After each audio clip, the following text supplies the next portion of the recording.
On a tendance à croire qu'une guerre se gagne avec des tanks, des avions et des missiles, que celui qui a l'armée la plus puissante finit toujours par gagner. Mais l'histoire nous montre que la réalité est beaucoup plus complexe. Parce qu'une guerre, ça sert pas juste à écraser l'adversaire. Le vrai but, c'est politique. C'est imposer une volonté, un projet, une vision du monde, et tu peux très bien gagner sur le champ de bataille, mais perdre la guerre parce que politiquement, t'as rien obtenu. C'est exactement ce qui est arrivé à la France en Algérie. Militairement, l'armée française dominait totalement. Supériorité aérienne, bombardement, contrôle du territoire, mais au final, l'Algérie est devenue indépendante. Parce que la guerre, elle s'est pas jouée que dans les montagnes ou les villes, elle s'est jouée dans les esprits, dans l'opinion publique. Et la France a perdu cette guerre-là. Plus récemment, les États-Unis en Afghanistan. Première puissance militaire du monde, des drones, des F-22, un budget militaire colossal, ils ont même été capables de faire venir Mariah Carey pour un concert en plein désert afghan pour divertir les troupes. Il y avait des McDo, des Burger King dans les bases, un niveau de logistique hallucinant. Tu compares de ça aux Russes en Ukraine au début de la guerre, incapables de nourrir leurs soldats à quelques centaines de kilomètres de leurs frontières, au point qu'on voyait des militaires ivres en train de piller des supérettes ukrainiennes pour survivre. Et malgré tout ça, malgré cette supériorité totale, les Américains ont perdu. Face à des mecs en sandales, avec des fusils d'assaut et une volonté inébranlable. Ils ont tenu, ils ont attendu et ils ont gagné. Parce que politiquement, les Américains sont repartis avec zéro. Et cette logique, elle date pas d'hier. C'est pas un truc moderne, c'est vrai depuis le début de l'histoire humaine. Tu prends les croisades, par exemple. La première croisade, c'est un succès militaire total. Les croisés prennent Jérusalem, instaurent des royaumes francs au cœur du monde musulman. Militairement, rien à dire, c'est une victoire écrasante. Mais politiquement, c'est autre chose. Leur incapacité à normaliser leurs relations avec leurs voisins, leur volonté d'imposer une domination par la force sans compromis, tout ça les a condamnés. Certains, comme Renaud de Châtillon, poussent même le fanatisme jusqu'à vouloir monter une expédition pour aller piller et détruire la Mecque, juste pour provoquer. C'est de la folie. Les croisés ont tenu uniquement grâce au soutien extérieur de l'Occident, qui leur envoyait soldats, provisions, argent, mais à un moment ce soutien affaiblit, et tout s'est effondré. Jérusalem est tombée, les États latins d'Orient ont disparu. Parce qu'une vision purement martiale, sans stratégie politique, ça ne tient pas sur le long terme. Maintenant que cette idée est bien posée, qu'une victoire militaire sans gain politique peut mener à la défaite, on peut s'intéresser à la situation d'Israël aujourd'hui qui est en train de reproduire exactement la même stratégie que les États latins d'Orient. Parce qu'en réalité, Israël c'est une situation très particulière. Et pour comprendre pourquoi ça pourrait basculer, il faut d'abord regarder sa dépendance au soutien occidental et notamment américain. Militairement, Israël est puissant, c'est indéniable. Mais la question c'est, comment Israël peut-il tenir face à des puissances régionales comme l'Iran, la Turquie ou même l'Égypte? Parce que si tu compares le PIB d'Israël à celui de certains pays de la région, tu vois déjà un déséquilibre.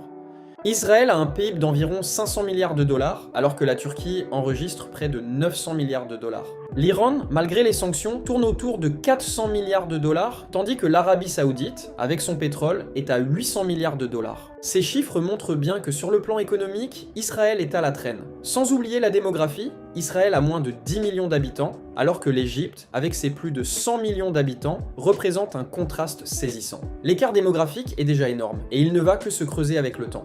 Mais où Israël brille, c'est dans son avancée technologique, notamment dans l'industrie militaire. Mais même là, ça commence à se corser. Israël est toujours en tête, mais la Turquie et l'Iran ont fait des progrès énormes.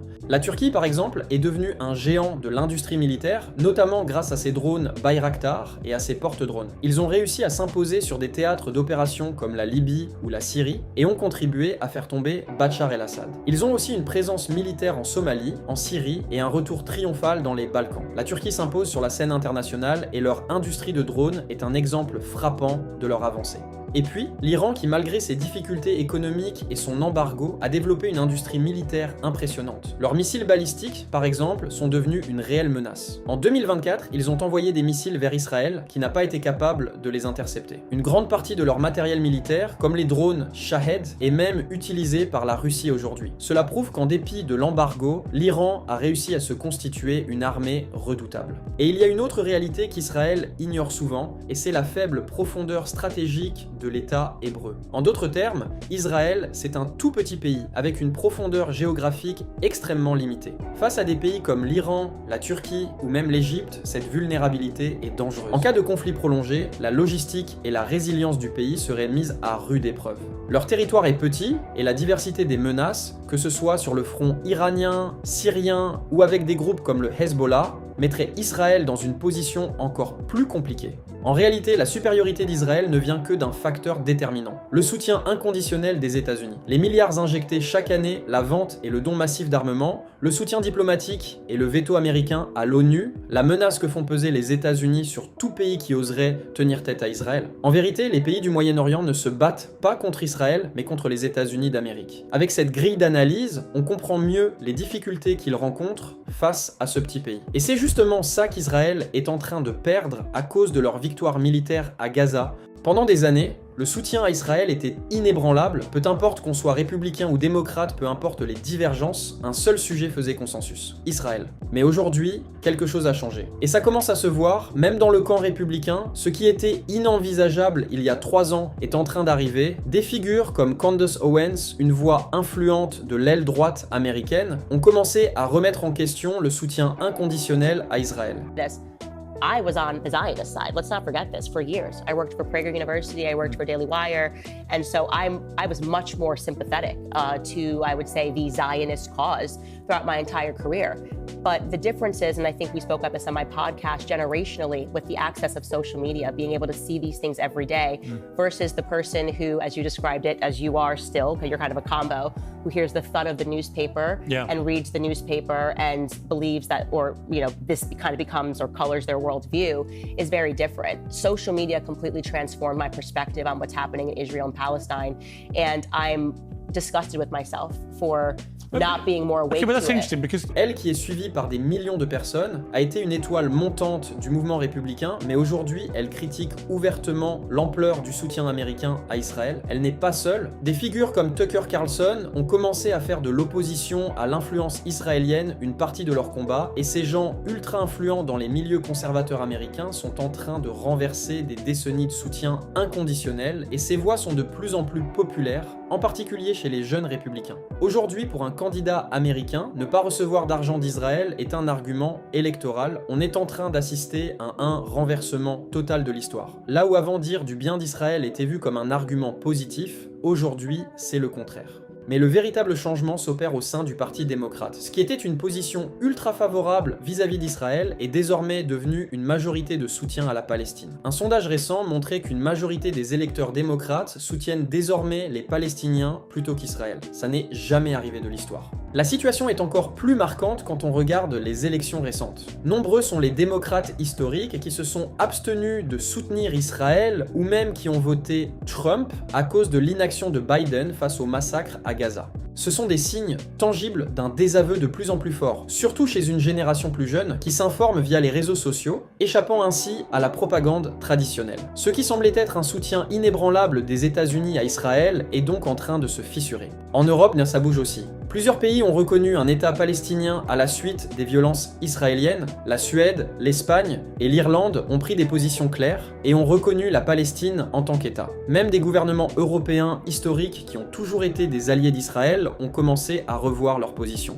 Et ça ne s'arrête pas là. En France, récemment, Emmanuel Macron a annoncé une reconnaissance de la Palestine comme un État. Cela marque un tournant diplomatique majeur. La France, qui était historiquement un grand partenaire d'Israël, se montre désormais plus disposée à reconnaître les droits des Palestiniens et à condamner la violence israélienne. Ce geste de Macron prouve que l'isolement diplomatique d'Israël devient une réalité et que la guerre d'Israël est de plus en plus contre-productive, même sur le plan international. C'est un changement profond dans la perception qu'ont les nations occidentales de la situation. Ce que les États-Unis ont longtemps soutenu, ce n'est plus le cas aujourd'hui. Et ça, c'est un game changer. Parce que si les États-Unis commencent à se retirer de leur soutien aveugle à Israël, si l'Europe commence à réagir en reconnaissant la Palestine, ça signifie qu'Israël se trouve de plus en plus isolé diplomatiquement. Alors, les effets ne se feront pas voir tout de suite, bien entendu, mais il y a bien une tendance de fond qui s'opère. Un État résonne dans le temps long, et il semble que les dirigeants israéliens, comme les croisés, il y a 1000 ans, n'ont pas cette sagesse. Ce qu'on voit aujourd'hui, c'est que Israël fait face à un changement de paradigme géopolitique. Parce que si le soutien de l'Occident s'estompe,